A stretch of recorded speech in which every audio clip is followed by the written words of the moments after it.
Vou compartilhar um texto da Bíblia Sagrada com você, que se encontra no Evangelho de Mateus, capítulo 14, a partir do versículo 22.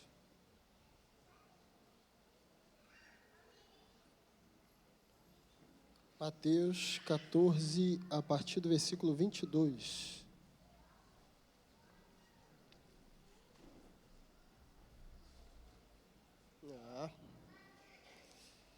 Que bom. A palavra do Senhor nos diz assim: imediatamente após, Jesus insistiu com os discípulos para que entrassem no barco e fossem adiante dele para o outro lado, enquanto ele despedia as multidões. Assim que mandou o povo embora, subiu sozinho a um monte para orar. Ao chegar da noite, lá estava ele, só. Todavia, o barco estava longe, no meio do mar, sendo fustigado pelas ondas, pois o vento era contrário. Na quarta vigília da noite, foi Jesus ter com eles, andando por sobre o mar. Quando os discípulos o viram andando sobre as águas, ficaram aterrorizados e exclamaram: é um fantasma! E gritaram de medo. Mas imediatamente Jesus lhes disse: tende bom ânimo, sou eu, não temais. Meus amados irmãos, esse texto que nós acabamos de ler está dentro de uma sequência de fatos que vai acontecer no capítulo 14 do Evangelho de Mateus, que são importantes nós ressaltarmos antes de entrar diretamente no texto que nós acabamos de ler. Porque o fato que nós lemos aqui é um fato totalmente incomum. Jesus andar sobre as águas. Nós não vemos nenhum relato bíblico de qualquer ser humano que tenha realizado tal ato. Isso é algo inédito na Bíblia.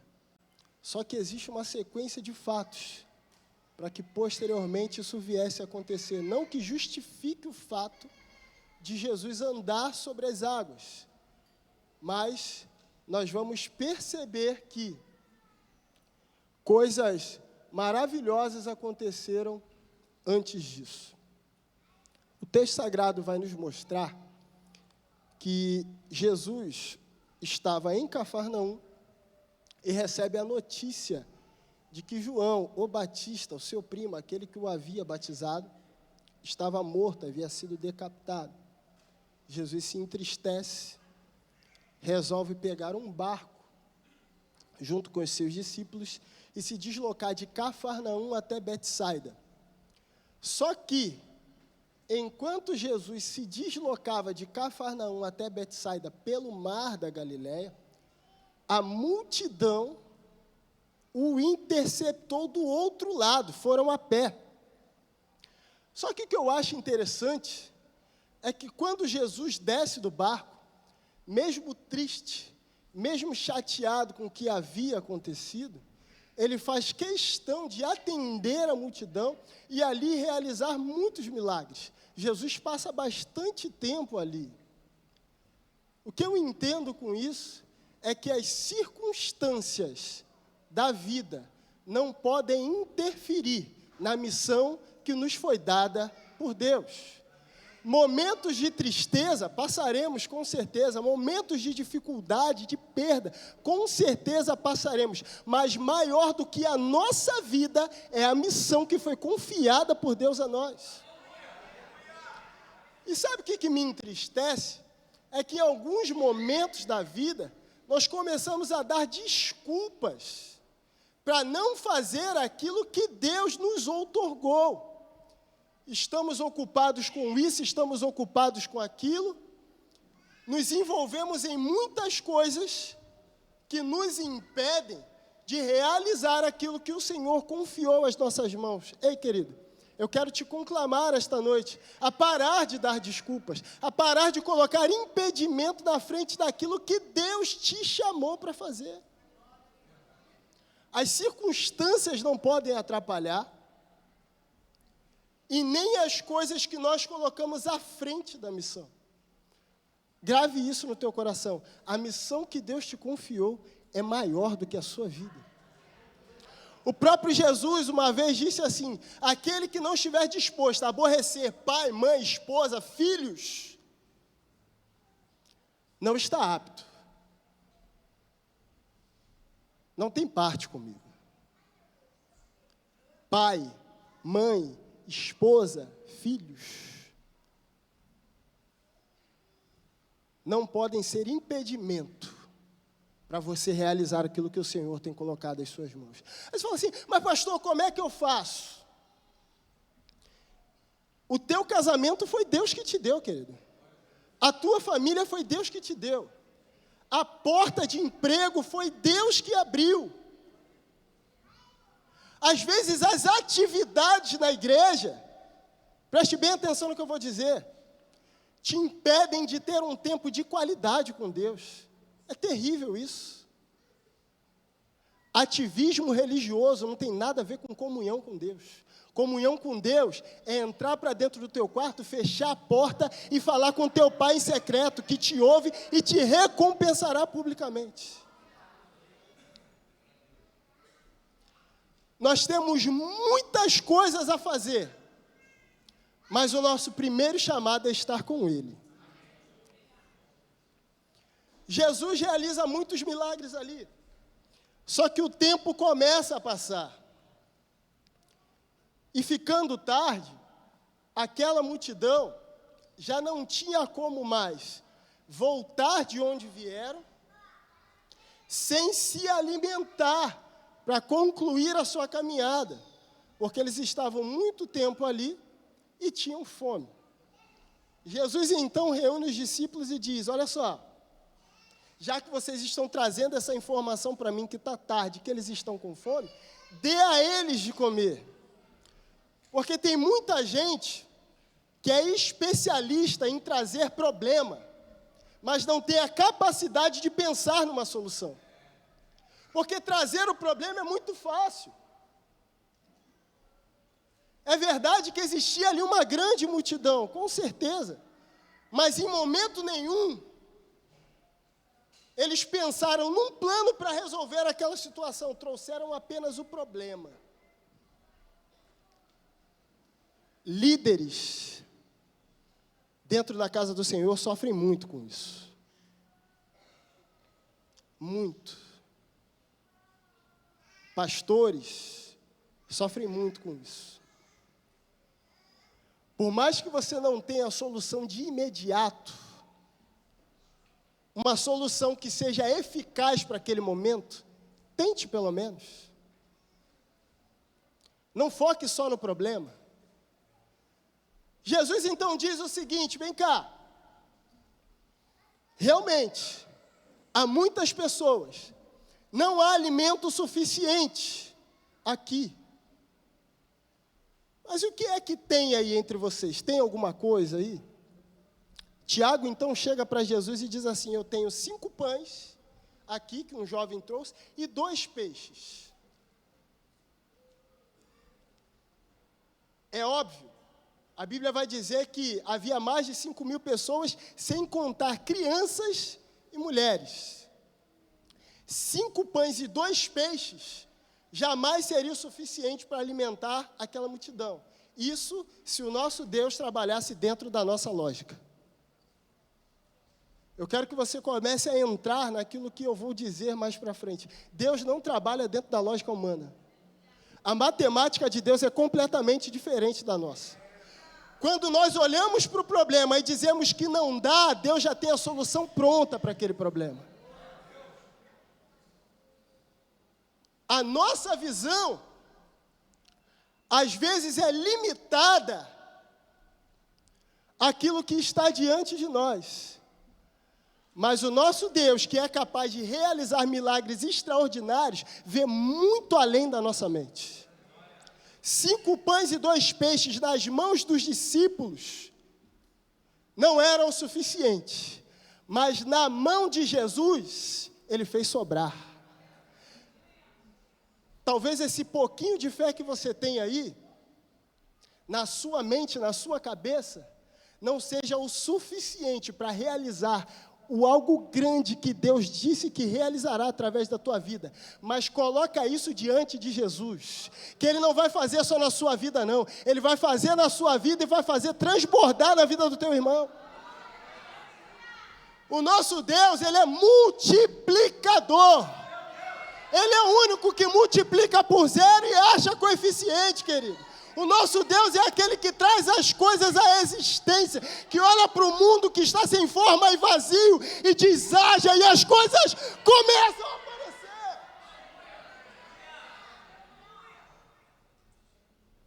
É assim que o nosso Deus trabalha. Jesus multiplica ali pães e peixes. Porém, da primeira vez ele tenta ficar sozinho e não consegue. Ele vai tentar pela segunda vez, consegue despedir a multidão. E preste bem atenção, que eu não vou me demorar muito, que hoje é culto de ceia.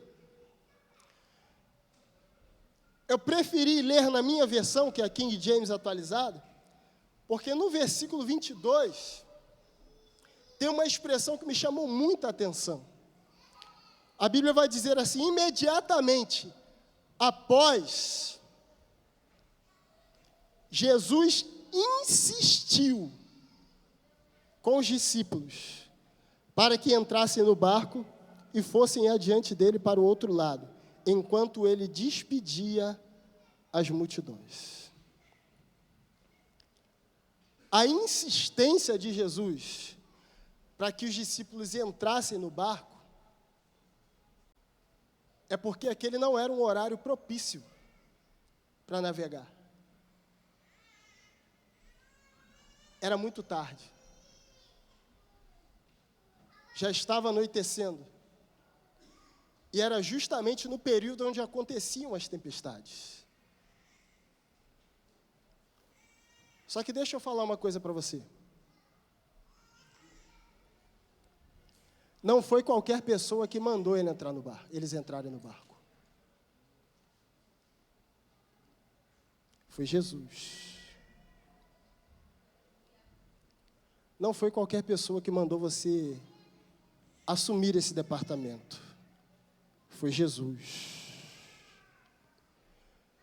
Não foi qualquer pessoa que te mandou se posicionar da forma que você precisa se posicionar. Foi Jesus. Foi Jesus que disse para você entrar no barco. Por mais que as circunstâncias sejam adversas e pareça que tudo vai dar errado, por mais que seja uma ordem absurda, se foi Jesus que deu a ordem, pode ter certeza que você vai chegar do outro lado. Só que, quando Jesus nos ordena a entrar, nós conseguimos enxergar o início do trajeto e o final do trajeto. Só que a Bíblia vai dizer que no meio do caminho, o vento começou a soprar contra o barco, na direção contrária. E quando o vento começou a soprar, os discípulos ficaram totalmente desestabilizados. Porque enquanto eles foram, Jesus subiu o monte para orar. Queridos, navegar com Jesus não é certeza de que não haverá tempestade. Imagine partindo sem Jesus.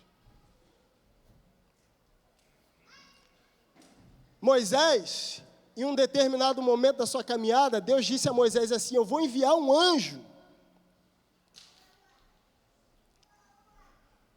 Moisés falou, de jeito nenhum, se o Senhor não for comigo, eu não saio do lugar. Mas pastor, Jesus mandou eles entrarem no barco e atravessarem, sim.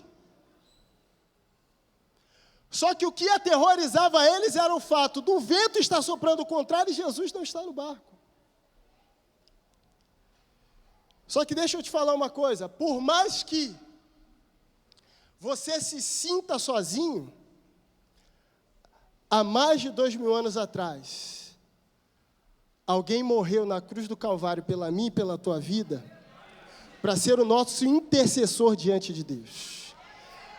Jesus parece não estar se importando, mas ele está exatamente no lugar onde ele deveria estar. Enquanto eles estavam no barco, atravessando o lago, Jesus estava no alto do monte intercedendo. Ei, querido, pode parecer que Deus não está te vendo, mas ele nunca se esqueceu de você.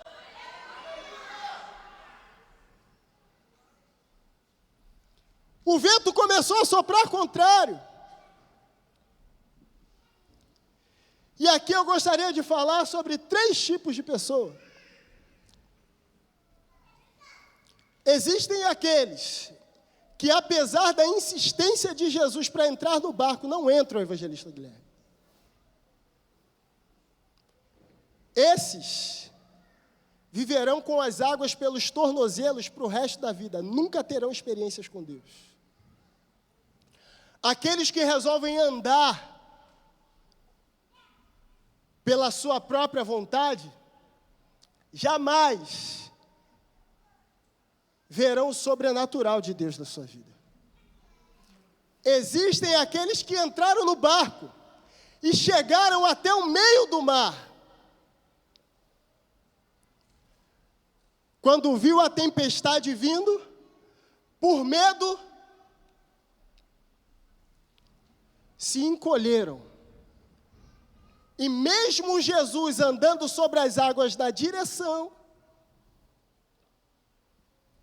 não conseguiram perceber que era Deus intervindo na situação. A Bíblia vai nos dizer que Jesus começa a caminhar sobre as águas em direção ao barco. Mas em momento nenhum, enquanto Jesus caminhava sobre as águas, o vento parou de soprar. Deixa eu falar uma coisa para você. Isso é profecia para a tua vida. De imediato, Deus vai agir na tua vida, mesmo com o vento soprando. Às vezes você não entende, você não consegue perceber a ação de Deus, mesmo o vento soprando. Irmãos, eu vivi uma experiência na minha vida, no final desse ano, que parecia que nada mais ia dar certo. Que eu iria iniciar esse ano de 2023 com tudo desmoronado. E que dificilmente eu conseguiria me reerguer novamente. Um dia eu vou contar o meu testemunho completo aqui, mas só para você entender como é que eu cheguei aqui em janeiro. Eu saí daqui, de Jardim Primavera, para ir para uma outra cidade, abrir uma empresa, um apartamento alugado no centro, com a perspectiva de estabilizar a minha vida financeiramente.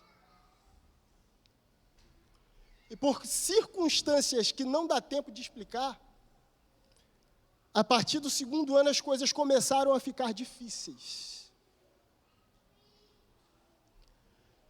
Eu retornei sem perspectiva nenhuma para cá nesse ano de 2023, 10 quilos mais magro, com depressão e crises de ansiedade. Eu estava rindo aqui em janeiro para todo mundo, né? O vento estava soprando contrário no meu barco, mas Deus nunca deixou de agir. Sempre andou em direção ao meu barco.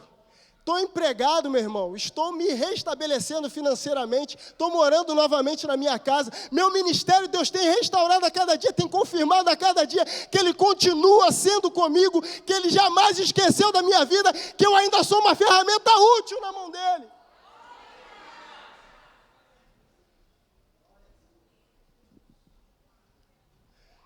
Existem aqueles que querem permanecer no barco, estão vendo Jesus agir. E existem os Pedros da vida. Porque quem está dentro do barco até vê o sobrenatural de Deus, mas não vive. Você conhece aquela pessoa que vive contando experiências dos outros? Rapaz, eu conheci fulano que foi curado, eu conheci Beltrano que é muito usado por Deus, eu conheci... Irmão, e você? Quando é que você vai sair do barco?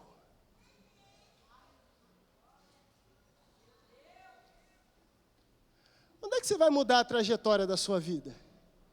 Você não percebeu que até hoje você fez a sua maneira e não deu certo? Você já percebeu que esse tempo todo dentro do barco, vendo todo mundo viver a sua vida e não tomando uma atitude, nada andou? Eu gostaria de te convidar a se pôr de pé nessa noite.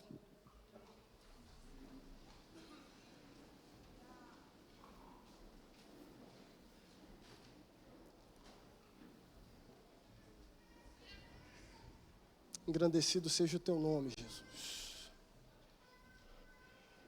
Tem pessoas que entraram aqui nessa noite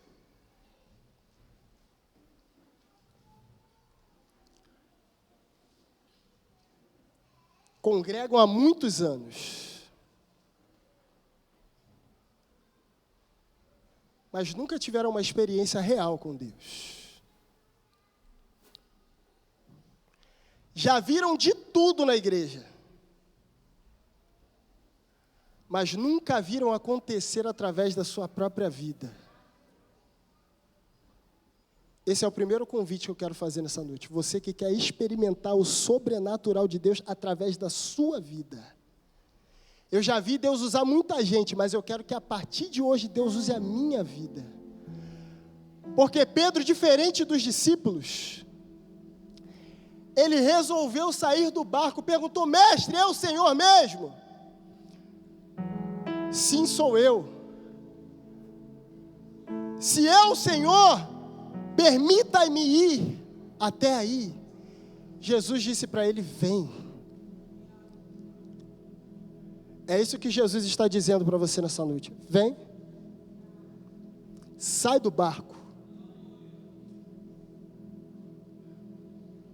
Você que quer mudar de patamar espiritual. Eu não aceito mais viver da mesma maneira que eu tenho vivido. Eu preciso experimentar o sobrenatural de Deus.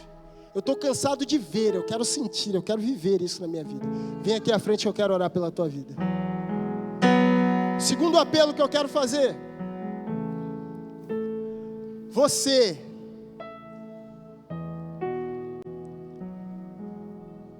que até esteve no barco por algum momento, mas no meio do caminho desistiu. Deixa eu te falar uma coisa. Aquele que lança a mão do arado e olha para trás, não está apto ao reino dos céus. O justo viverá pela fé, mas se ele retroceder, a minha alma não tem prazer nele. Deus é Deus daqueles que completam a missão, que vão até o final. Deus é Deus daqueles que não desistem. Você sabe por quê, querido? Hoje você carrega uma cruz, mas no final da trajetória tem uma coroa preparada para você.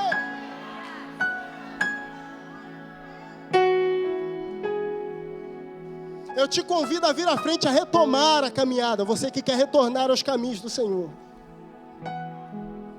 Eu quero te convidar a vir à frente nessa noite. Pastor, a minha vida está ruim. Não consigo mais viver fora da presença de Deus. O dia é hoje. Está vindo uma alma para Jesus? Estou à beira de uma... Eu quis encurtar a mensagem porque eu quero gastar bastante tempo agora no apelo. Está vindo mais uma?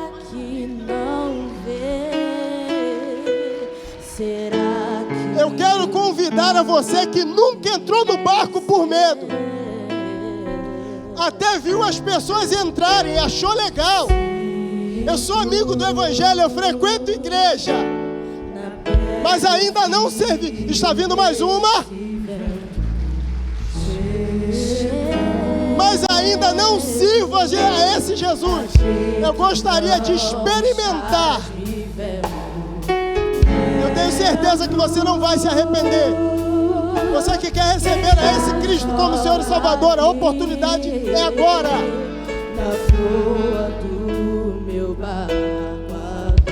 Nós estamos aqui te aguardando. Eu sei que não estou só.